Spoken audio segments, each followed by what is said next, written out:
So I made a video like after all the shootings, after Butler, PA, after Charlie Kirk, after all these randomized pew pewings of these churches and of these randomized things, like all last year and during the campaign and all that stuff, right? And I explained how, it was a setup, conspiracy theories, but like red cards on it with like all of these things are connected, all of these things are implemented, and they go after a certain group, they go after a certain type, because people are like, well, if it's all set up, like how are all these randomized people from like kids to like dads to like, like Gums McGee's pew pewer, right? And I said they go after them through video games.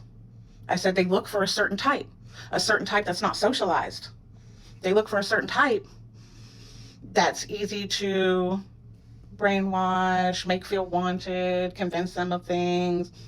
But they use these kids, these people, not just kids, but they use these people on video games that are less socially aware and more easily manipulated. But usually they're smart people, but this is how they get them.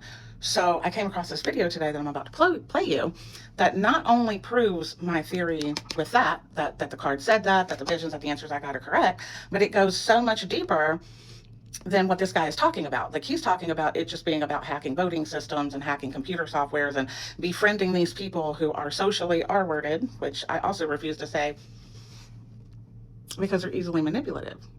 And if they could get them to do all those things, imagine what else they can get them to do, which proves I was fucking right. I found that show how Steve Bannon is more deeply involved and how he and Epstein were possibly laundering money through the World of Warcraft game tokens, and how they were using young kids in games to hack computer systems, all sorts of them. Check this out. There's this email between Bannon and Epstein. You can see the file number here and look it up yourself.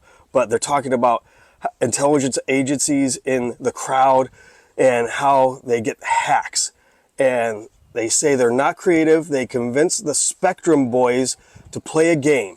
As the boys are socially, I'm not using the R word, and they just play and give up their secrets, re the kernel. That's the hardware that you have to hack into to get to the software.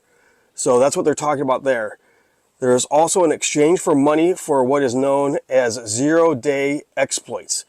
Hacks that can be bought and have never been used. That's what it means for 0 day. So they're basically buying hacks from young kids playing games on the internet. Epstein goes on to say there are 20,000 hackers showing up at the same place. They will be sharing ideas on hacking crypto exchanges, voting booths. Voting booths, guys. They were working on getting kids to help them hack voting booths. Medical records, crypto wallets, all sorts of stuff. They have a competition on which team can break a secure code. Kind of like Jeopardy, he says. And this is terrifying. They talk about hacking self-driving cars and planes. And we know Epstein was online talking to gamers, playing with gamers using World of Warcraft because he had an Xbox Live subscription. Here's the cancellation of it when he was convicted of his crimes and had to register as a you-know-what. And we know that during this time, Steve Bannon in 2007 was made the CEO of IGE, a company that would mine currency, digital currency in games like World of Warcraft Gold. And it is possible he was working with Epstein on this, and Goldman Sachs is involved in this. They invested in this company Bannon was part of.